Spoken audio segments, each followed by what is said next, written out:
Mesdames et messieurs, bienvenue dans cette analyse approfondie de la situation actuelle aux frontières entre l'Algérie et le Maroc. Aujourd'hui, nous allons décrypter ce qui se passe réellement sur le terrain loin du bruit médiatique et des accusations précipitées. Nous assistons à une séquence géopolitique majeure où l'armée algérienne opère un redéploiement stratégique. Là où certains crient à la crise ou à la provocation, nous allons voir qu'il s'agit en réalité d'une opération de souveraineté classique basée sur le droit international et des accords historiques précis.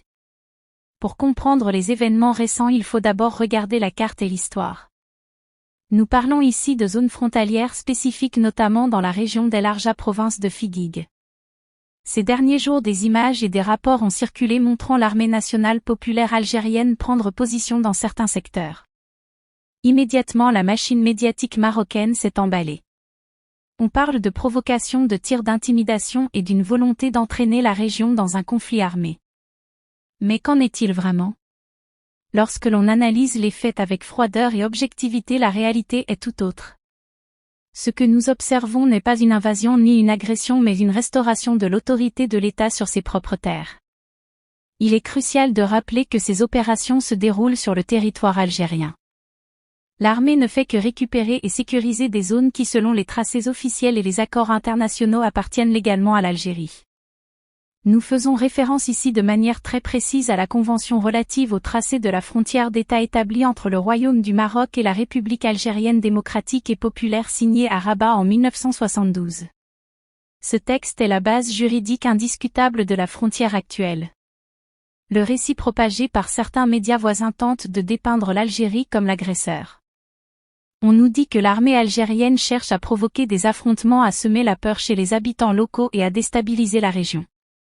C'est une lecture non seulement biaisée mais factuellement fausse. L'armée algérienne agit sur ordre de l'État pour sécuriser les frontières et empêcher toute violation ou ingérence illégale.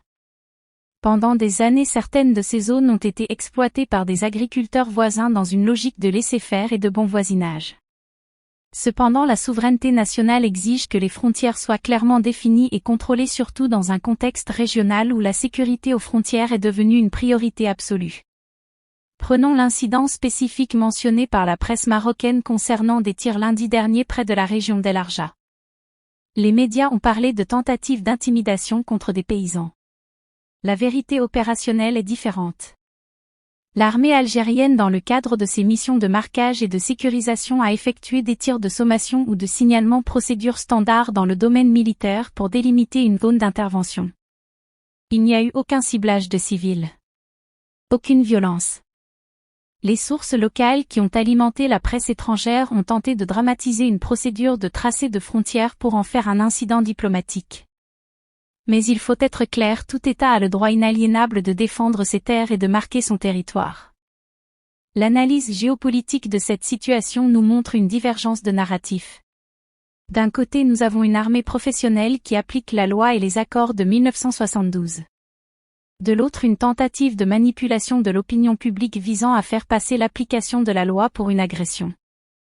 Les Algériens vivant dans ces régions frontalières, tout comme l'armée, ont toujours respecté le principe de bon voisinage. L'histoire ne recense aucune initiative d'attaque de l'Algérie contre le Maroc. Au contraire, la main a souvent été tendue. Ce qui rend les accusations actuelles d'autant plus infondées. Regardons de plus près la nature des opérations. La vidéo et les rapports de terrain montrent que l'armée ne s'est pas contentée d'un déploiement de force brute. Elle a procédé à un travail technique de tracé de frontières réintégrant des terres agricoles qui échappaient de fait au contrôle de l'État, bien qu'étant sous sa souveraineté juridique. Sans cette intervention, l'État algérien faillirait à sa mission première, qui est de protéger l'intégrité du territoire national contre toute tentative d'appropriation de fait ou de grignotage territorial. C'est une question de principe fondamental en droit international, on ne négocie pas la souveraineté nationale. Il est aussi intéressant d'analyser la réaction marocaine sous l'angle de la diversion. Affirmer que l'Algérie cherche à créer des tensions militaires est une stratégie classique pour détourner l'attention des réalités juridiques. L'Algérie agit avec l'aval implicite du droit international. Elle documente ses actions. Elle met en place des comités de suivi. Elle ne travaille pas dans l'ombre mais dans la clarté des cartes officielles archivées et reconnues notamment par les Nations Unies. Concernant les populations locales, il est impératif de déconstruire le mythe de la violence. L'armée algérienne dans ses interactions avec les paysans et les agriculteurs, qu'ils soient algériens ou issus des zones frontalières, fait preuve de retenue et de respect. Il n'existe aucune preuve matérielle de ciblage des civils. Ce qui s'est passé est un rétablissement technique et administratif des bornes frontalières. C'est la correction d'erreurs ou de tolérances antérieures qui n'ont plus lieu d'être dans le contexte sécuritaire actuel. Des zones qui n'étaient pas clairement incluses sur les cartes d'usage courant mais qui sont légalement algériennes sont aujourd'hui réintégrées. C'est un processus de normalisation administrative et non une opération de guerre. Ces derniers jours, les opérations ont été minutieuses. Correction des cartes, réintégration des zones et affirmation de l'autorité de l'État. Le message envoyé par Alger est clair, il n'y a aucune place pour la manipulation des frontières. Toute tentative de remettre en cause ce tracé est une tentative de falsifier l'histoire et la géographie. La désinformation propagée par certains canaux médiatiques ne peut résister à l'épreuve des faits et des documents. L'armée agit avec la force légale et organisationnelle nécessaire. Parler de provocation est une tromperie intellectuelle. Il faut insister sur ce point, les Algériens ont le droit complet et absolu de récupérer leurs terres. Ces opérations visent à affirmer la souveraineté nationale, pas à déclencher un conflit. L'Algérie reste attachée au principe de bon voisinage, mais le bon voisinage ne signifie pas l'abandon de souveraineté. L'Algérie applique les accords internationaux avec rigueur.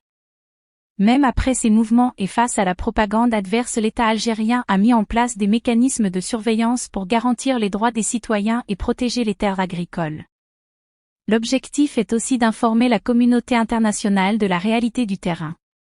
L'Algérie ne crée pas des problèmes imaginaires, elle résout des problèmes de souveraineté en suspens. L'armée a atteint les points nécessitant un nouveau tracé sans agression. Cela prouve que le narratif de la menace est une fabrication. Pour conclure cette analyse, il est essentiel de prendre de la hauteur. Ce qui se joue à la frontière entre l'Algérie et le Maroc dépasse la simple question de quelques hectares de terres agricoles. C'est une question de légitimité de l'État. L'État algérien démontre sa capacité à défendre son territoire, à protéger ses citoyens et à restaurer son autorité sur des zones historiquement et légalement anciennes. Les accusations de provocation sont une stratégie médiatique volatile qui ne pèse rien face à la légitimité des traités internationaux. Le peuple algérien et son armée sont alignés sur une position légaliste conforme à l'accord de 1972. Les tirs en l'air n'étaient que des procédures de sécurisation, jamais des actes de guerre. Chaque mètre carré récupéré représente des années de droit historique et un effort constant pour maintenir l'indépendance réelle du pays. Les agriculteurs et éleveurs locaux sont protégés. L'armée est là pour rétablir la normalité, assurer la sécurité des infrastructures et des ressources naturelles. N'oublions pas le volet diplomatique. L'Algérie n'agit pas seule ou en voyou. Des comités de suivi surveillent la situation pour documenter toute violation et communiquer avec les instances internationales. Cette transparence est la meilleure preuve de la bonne foi algérienne. Contrairement aux allégations, l'Algérie ne cherche pas l'escalade mais la justice et le respect du droit. En définitive, la souveraineté ne se discute pas. L'avenir de ces zones frontalières est désormais clair, elles sont et resteront sous contrôle algérien, protégées par une armée disciplinée. Les habitants pourront continuer à vivre et travailler en sécurité car c'est là le but ultime de toute armée nationale, protéger son peuple et sa terre.